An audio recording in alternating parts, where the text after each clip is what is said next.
तो देखिए आज की इस वीडियो में हम यहाँ पे कूलाम्स लॉ और फिर आपका इलेक्ट्रिक फील्ड। तो ये जो हमने अभी दो टॉपिक समझे, इन दो टॉपिक्स के ऊपर इंपॉर्टेंट क्वेश्चन समझेंगे जो कि आपके लास्ट 10 ईयर्स में पूछे गए हैं।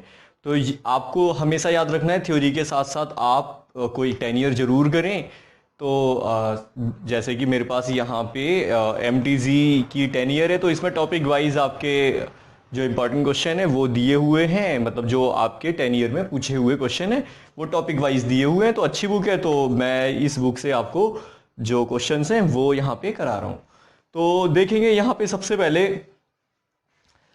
जो कूलाम्स लॉ के ऊपर है जो क्वेश्चन, वेरी शॉर्ट टाइप है, 1 नंबर का क्वेश्चन है। तो क्वेश्चन समझेंगे। Two equal ball having equal positive charge Q coulombs are separated by two insulating string of equal length.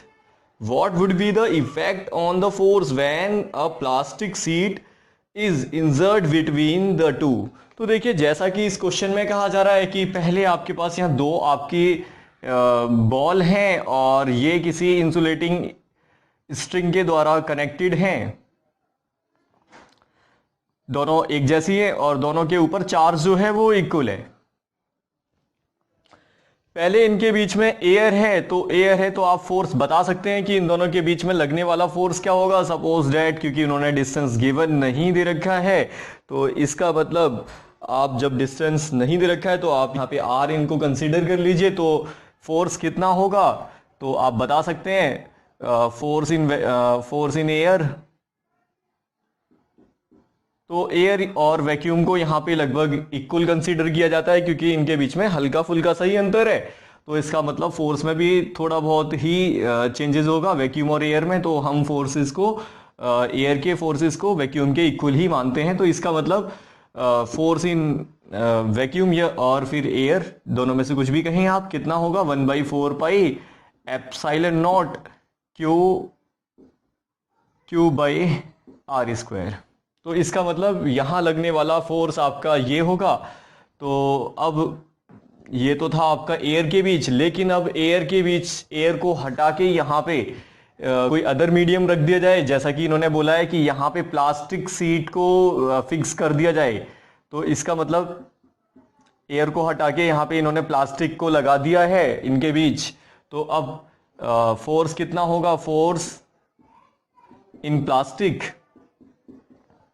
और यहाँ पे प्लास्टिक का हमें डाइलेक्ट्रिक कांस्टेंट नहीं गिवन है। तो हम यहाँ पे प्लास्टिक के लिए फॉर्मूला तो आपको पता है 1/4 पाई एप्सिलॉन लिख लीजिए और Q बाई R स्क्वायर लिखेंगे। अब आपको मैंने एप्सिलॉन की वैल्यू बताई थी, एप्सिलॉन की वैल्यू होगी एप्सिलॉन नॉट इंटू के यहाँ पे क्या है डाइलेक्ट्रिक कांस्टेंट। तो आप इसकी जगह ये भी लिख सकते हैं 1/4 पाई एप्सिलॉन और into Q by R square. चाहो तो Q स्क्वायर भी लिख सकते हैं, अगर आप इतना भी छोड़ेंगे तो ये भी सही होगा। तो ये होगा आपका, जब आप इसके बीच में प्लास्टिक इंसर्ट कर देंगे तो नेट लगने वाला फोर्स ये होगा। तो ये क्वेश्चन नंबर आपका 1 है। अब क्वेश्चन नंबर 2 हम समझेंगे, जो कि आपके 2 मार्क्स के हैं, मतलब जो आपके शॉर्ट टाइप हैं। देखिए आपके जो एग्जाम में आपके 1 नंबर के क्वेश्चन आएंगे, 2 नंबर के आएंगे, 3 के आएंगे और 5 के क्वेश्चन आएंगे। तो पहले इसको नोट डाउन कीजिए, फिर अगला क्वेश्चन देखेंगे।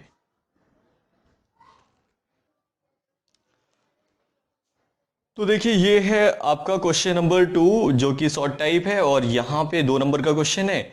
और इससे पहले वाला जो क्वेश्चन है आपका जैसे 2014 में पूछा गया था, ये 2011 में पूछा गया है।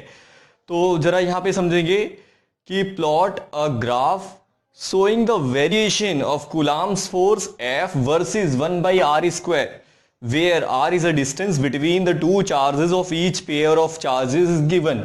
तो इसका मतलब यहाँ पे आपको दो चार्जेस के सेट दे रखे हैं, 2 पेयर ऑफ चार्जेस दे रखे हैं। एक तो पहला पेयर है आपका 1 माइक्रोकूलाम एंड 2 माइक्रोकूलाम, जबकि दूसरा पेयर है 2 माइक्रोकूलाम एंड -3 माइक्रोकूलाम। तो आपको इसका ग्राफिकल रिप्रेजेंटेशन देना है। तो ग्राफिकल रिप्रेजेंटेशन कैसे देंगे, तो आपको सबसे पहले फाइंड आउट करना है कि इनके बीच लगने वाला फोर्स जो है, क्योंकि दोनों लाइक चार्जेस हैं, पॉजिटिव पॉजिटिव है तो इनके बीच लगने वाला फोर्स आपका रिपल्सिव होगा, और जबकि इनके बीच में लगने वाला फोर्स अट्रैक्टिव होगा। तो ये आपको हमेशा याद रखना है। अब इनका आप ग्राफ बना सकते हैं। अब यहां ग्राफ में भी एक कंडीशन क्रिएट हो जाती है, क्योंकि आपको F वर्सेस 1/r² बनाना है। तो सबसे पहले यहां पे मैं बात करता हूं, अगर फोर्स आपका होता F वर्सेस 1/r, क्योंकि आपको पता है force is inversely proportional to 1/r²। तो फोर्स का जो रिलेशन है वो है आपका 1/r²। तो इसका मतलब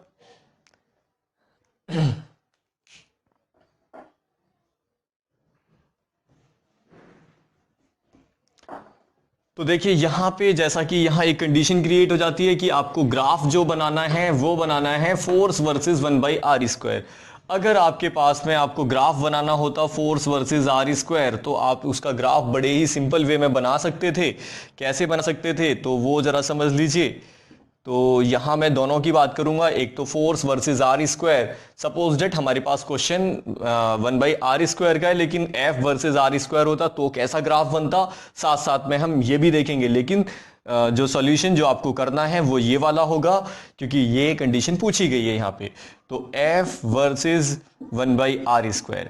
तो पहले F वर्सेस r² का ग्राफ जरा एक बार देख लीजिए, क्योंकि आपको पता है F inversely proportional to r² होता है। तो इसका मतलब इसका जो ग्राफ है आप ऐसे बना पाते, 1 माइक्रो कूलाम और ये है आपका 2 माइक्रो कूलाम। तो ये आपके चार्जेस हैं। तो इनके बीच में लगने वाला फोर्स कुछ इस टाइप का होता, क्योंकि ये जो है आपका ये पॉजिटिव फोर्स को रिप्रेजेंट करता है और नेगेटिव फोर्स आपका नीचे से रिप्रेजेंट किया जाएगा, और ये है आपका r²।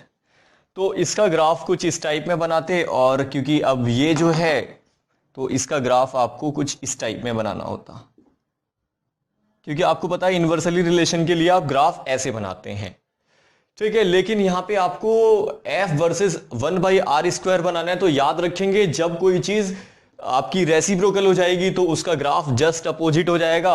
अगर आप ग्राफ जिसमें आप ये कर्व बनाते हैं तो कर्व ना बन के ये अब स्ट्रेट लाइन बनेगा, इसका मतलब कुछ इस टाइप में बनेगा। ये हमेशा आपको फिजिक्स में कंडीशन को याद रखना है। जब भी आप दो ही टाइप के ग्राफ बनते हैं, एक तो डायरेक्टली प्रोपोर्शनल और एक इनडायरेक्ट और एक इनवर्सली प्रोपोर्शनल। इसका मतलब या तो एक ग्राफ ऐसा या फिर एक स्ट्रेट लाइन। तो यहां पे 1/r² है तो इसका ग्राफ आप कुछ ऐसे बनाएंगे। तो ये जो ग्राफ है ये होगा किसके लिए, ये 1 माइक्रो कूलाम और 2 माइक्रो कूलाम के लिए, क्योंकि ये आपके रिपल्सिव फोर्स को इंडिकेट करता है। रिपल्सिव फोर्स हमेशा आपका पॉजिटिव साइन से रिप्रेजेंट किया जाता है, और जबकि जैसा कि आपने ग्रेविटेशनल फोर्सेस में भी पढ़ा था, और जो अट्रैक्टिव फोर्सेस है तो वो हमेशा नेगेटिव साइन से रिप्रेजेंट किया जाता है। तो वो आपका इस पेयर को रिप्रेजेंट करेगा, 2 माइक्रो कूलाम और -3 माइक्रो कूलाम। तो याद रखेंगे जब भी आपको ग्राफ बनाना है किसका, F वर्सेस r², तो आप ग्राफ कर्व की फॉर्म में बनाएंगे, और 1 माइक्रो कूलाम और 2 माइक्रो कूलाम, क्योंकि ये आपका रिपल्सिव है तो रिपल्सिव पॉजिटिव होता है, और यहां लगने वाला फोर्स अट्रैक्टिव है जो कि नेगेटिव नेचर में रखा जाता है। तो इसको आप 2 माइक्रो कूलाम और -3 माइक्रो कूलाम में इंडिकेट करेंगे। और जब आपको ग्राफ बनाना है जैसा कि जो पूछा गया था F वर्सेस 1/r², तो इसका ग्राफ आप रेसिप्रोकल कर देंगे। इसका मतलब अगर इसका ग्राफ ऐसे बनेगा तो इसका ग्राफ जो स्ट्रेट लाइन की फॉर्म में ही बनेगा। तो हमेशा इस क्वेश्चन को याद रखेंगे, या फिजिक्स में कोई दूसरा भी क्वेश्चन हो तो ग्राफ ऐसे ही बनेंगे।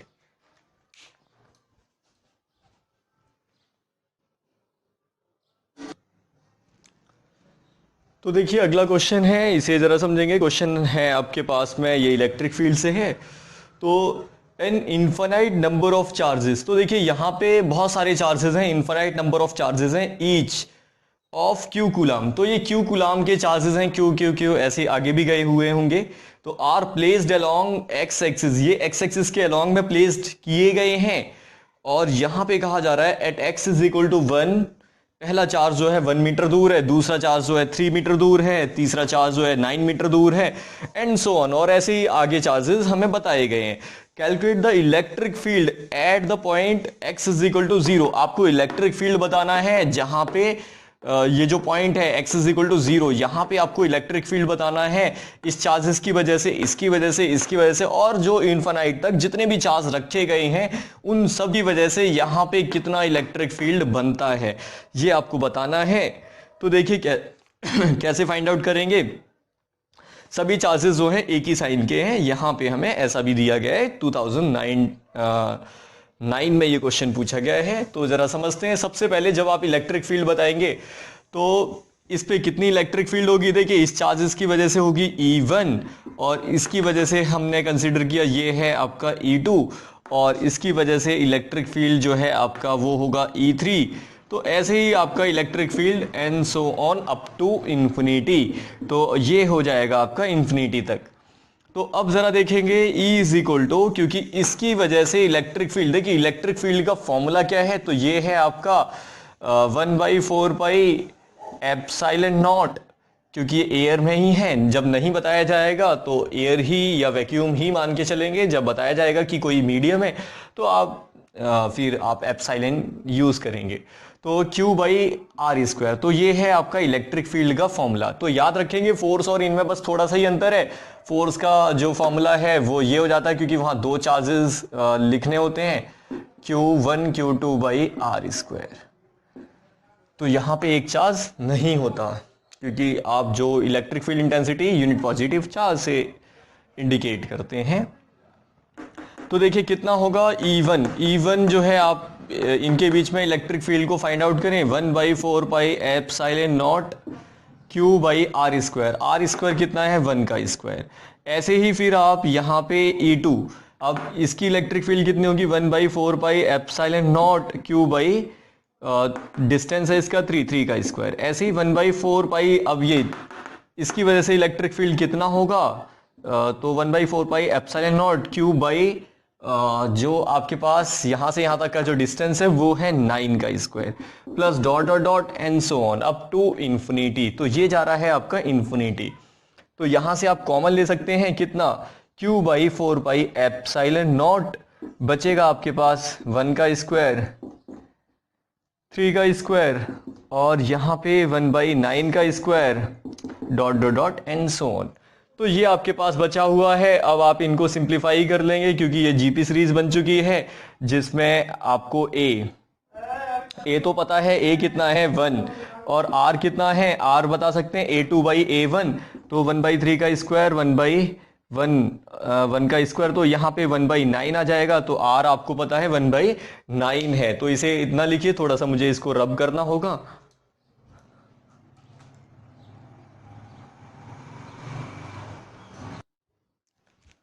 तो देखिए आपने R फाइंड आउट कर लिया है। तो ये जीपी सीरीज है, और वो भी सम ऑफ इन्फिनिटी तक गई है। तो इसका मतलब इसका सम जो है इन्फिनिटी तक जा रहा है। तो इन्फिनिटी तक के लिए फॉर्मूला आपने 11th क्लास में पढ़ा था मैथमेटिक्स के अंदर, जो था S infinity is equal to A/1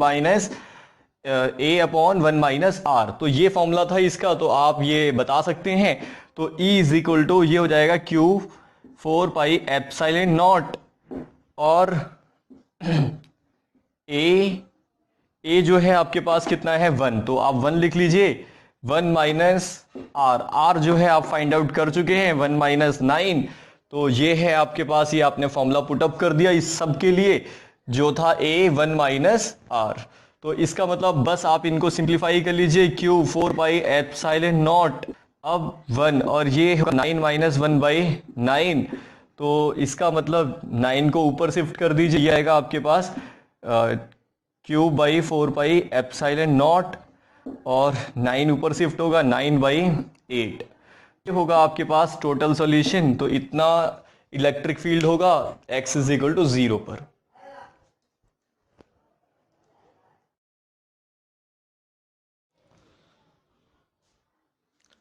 तो देखिए आज की इस वीडियो में हम यहाँ पे कूलाम्स लॉ